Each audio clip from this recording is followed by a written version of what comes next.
What's the story, Morning Glory? What's the word, Hummingbird? Thank you so much for clicking on my channel and for joining me for this review of Seeking Sister Wife, Season 4, Episode 13. Let's start off with the Epps family. This whole episode was a nothing episode. This whole season was a nothing season for Seeking Sister Wife. It was such a dud. Absolutely hated this season. The only glimmer of hope was the Merrifields with Garrick and Danielle. And in fact, let's start off with the Merrifields. Let's start off with them.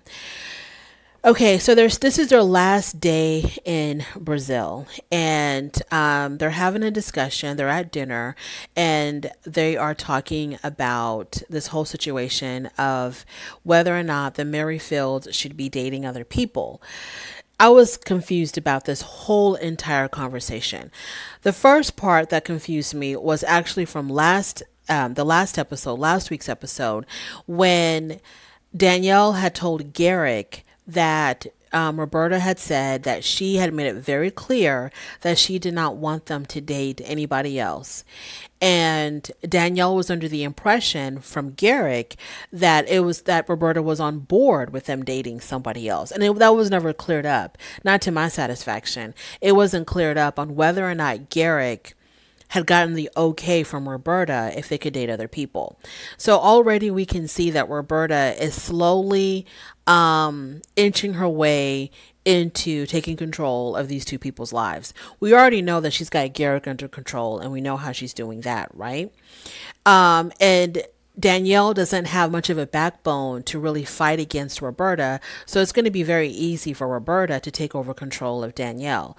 So Roberta is going to end up being the queen supreme of this family when she finally arrives in Colorado.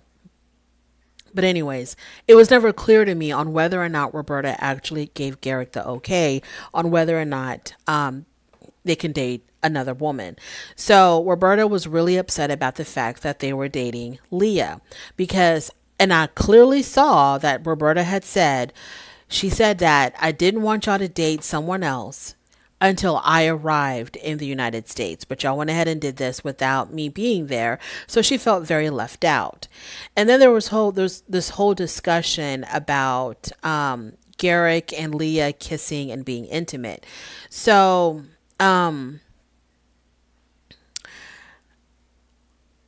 Roberta was accusing Garrick, of, being intimate with Leah. And Garrick was like, no, there was no intimacy. No, we didn't do that.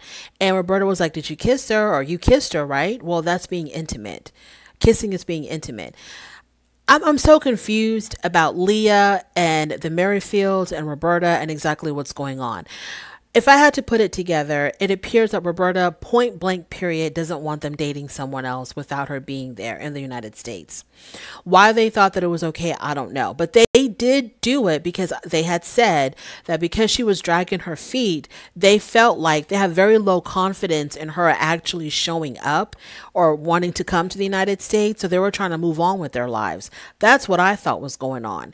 But I do remember also I take that back, Danielle was parading Leah in front of Roberta as if Roberta already had the heads up about them dating another person. Because whenever, Danielle was always trying to get Roberta on video phone so that Roberta and Leah could conversate and meet and get to know each other. And Roberta, of course, she didn't like it. You could tell from her attitude she never liked it. So I don't understand why they thought that it was that Roberta was on board with them dating another person. I don't know why they thought that. That whole thing, I don't even understand. But anyways. So Roberta said that this was the first time when they're having this dinner in their last night in Brazil together. Roberta said this is the first that she's ever heard of Garrick kissing Leah.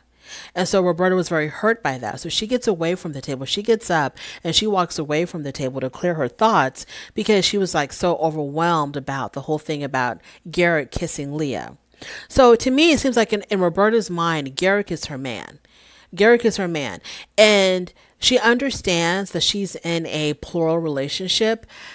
And so she understands the possibility of adding another woman, but I feel like it's only going to be on Roberta's terms because right now it's obvious that Roberta is calling all the shots in this relationship. So Garrick begs Roberta to forget about the past and let's just all try to move forward. And I don't see how Roberta will ever accept another woman into this relationship because I feel like she kind of sees herself even slightly above Danielle, either because she's the one that's legally married to Garrick or because she's the newest wife, or because she thinks that she's just that girl. But I see that Roberta kind of puts herself above Danielle, because Garrick is always, trying to make sure that it's Roberta that's comfortable or that Roberta is happy. So, point blank period, guys, Garrick, Danielle, don't date nobody, okay, until Roberta gives y'all permission to date another person. And she may or may not ever give that permission. She is definitely running the show here.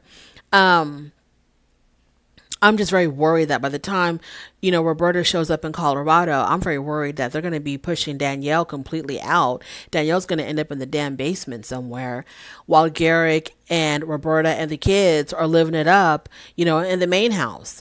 And Danielle's going to be relegated to the damn basement all by her lonesome in the dreary, dark, damp, dank basement while Roberta's taking over her life upstairs. Moving on. Now let's talk about the Epps family. So Marcus is sitting with his two wives, Taryn and India, and they're talking about his two potentials, Gina and Janae, and basically trying to figure out where we're going with that. What's going to be happening with us and them.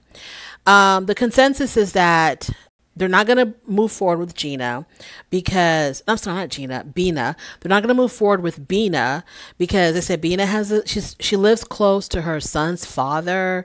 She has a flourishing business.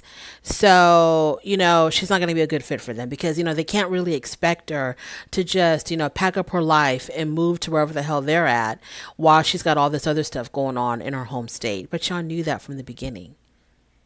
Y'all knew that from the beginning. She had always lived close to her son's father. Her flourishing business was always there. So if those are the things that was going to prevent her from moving in with y'all, why was she even a potential? Janae, they're not going to move on with her either because she's just not down. She just ain't down with it all. And also they were saying something about how the way that Marcus had dropped the bomb on her about the fact that he had two wives, it just put her into shock and she never really recovered. So they're not going to do anything with her either. So Marcus just wants to make sure with India, because, Taryn don't give a damn. He wants to make sure with India that he can move on and start dating other people. And India went ahead and gave her permission. But it seems like it's just going to be an endless cycle.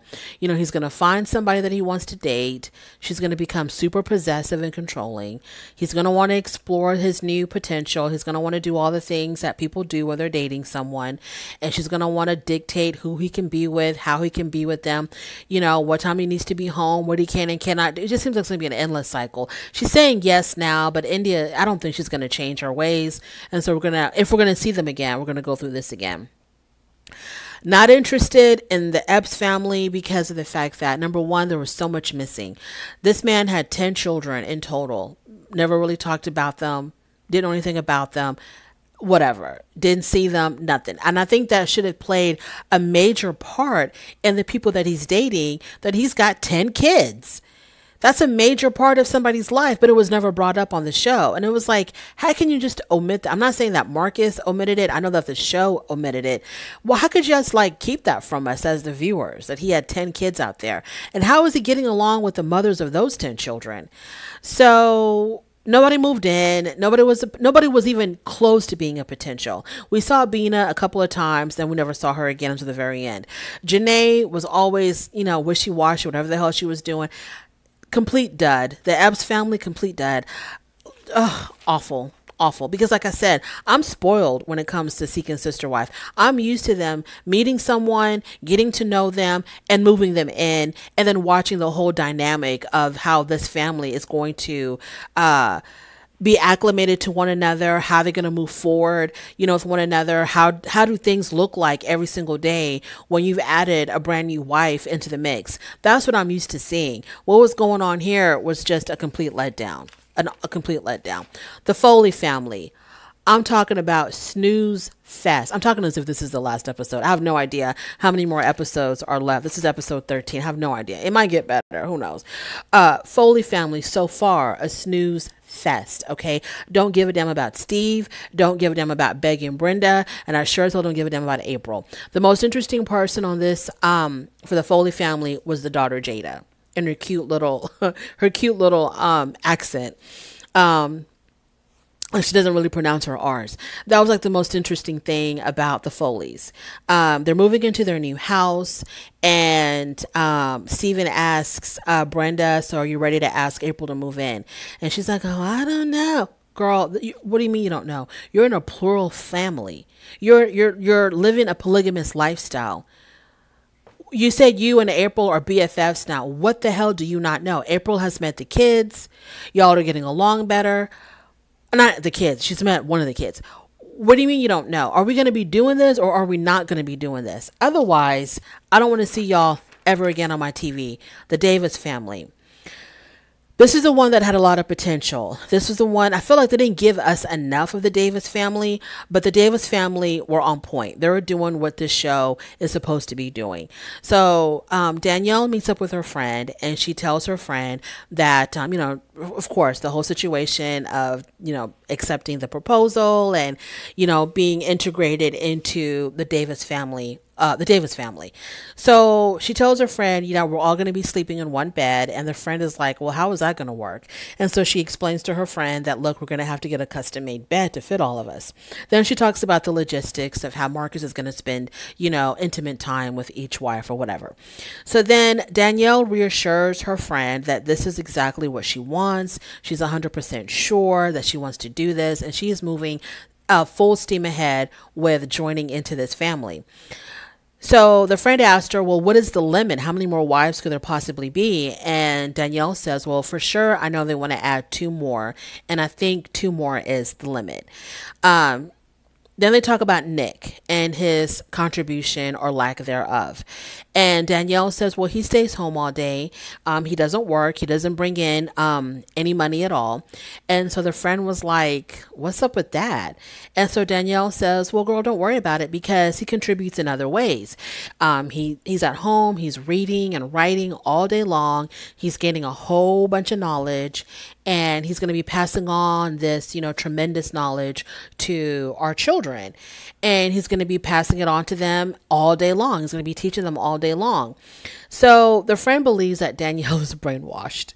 Okay. She's so worried about her friend. She thinks that her friend is brainwashed. The friend says that even the most intelligent people in the world go out there and get jobs and work. So why is he the exception to the rule? What makes him so special? Danielle doesn't appreciate all of the questions that her friend is asking. She feels like, like her friend is trying to paint a picture of Nick in a way that she doesn't like, that she doesn't appreciate. So she doesn't appreciate all these questions about Nick, these questions about why doesn't he work and so forth and so on. And Danielle actually gets defensive, defending her man. She is defending her man. She's like, you will not come up here and be all critical about my man.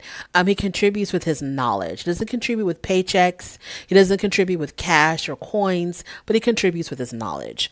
And so the friend thinks that, Danielle is being manipulated, and she thinks that she's moving just way too fast. These are grown people. Okay. These are grown people. It may not be what you want to do. It's not how you get down, but this is what your friend wants to do. If she wants to be with a man who wants to have a harem of women and who doesn't want to work and all the women are supporting, that's her choice. That's the choice that she's made for herself. That's what she wants to do. Don't be critical, support. Moving on to the Jones family, Sidian and Tasha. So they tell the children, look, we found someone. Her name is Ariel. I think the kids are kind of familiar with her. The kids are fine. They're like, okay, whatever. We're down. We like her. She can come over and live with us. It's all good. So then Sidian says that he wants the children to be a part of the process. He doesn't want to make it look like this is something that they're just putting on the children, something that's just happening to them. He wants the kids to be a part of this whole entire process. So they video chat with Ariel. She says hi to the kids. How's school? How's life? The kids are like, everything is, real gravy over here. So boom, that's it. They like Ariel. Ariel likes them, and they plan on taking some family vacations to go visit Ariel before she actually moves in, so that the kids can build some type of a bond with her. So the kids are cool with it. That is my review of Seeking Sister Wife. So far, very disappointed in this season. Nothing at all like the previous seasons. Very, very disappointed, especially with the damn Eps, because I really would have loved to see a woman, another wife, move in and see how India dealt with all of that. The Steve and Brenda, go away. Please go away until you get a little bit more interesting. The Foley family, go away. Get it off of my TV. The Davis family, Danielle giving me exactly what I'm needing, what I'm looking for. They're about to move in Danielle into their home.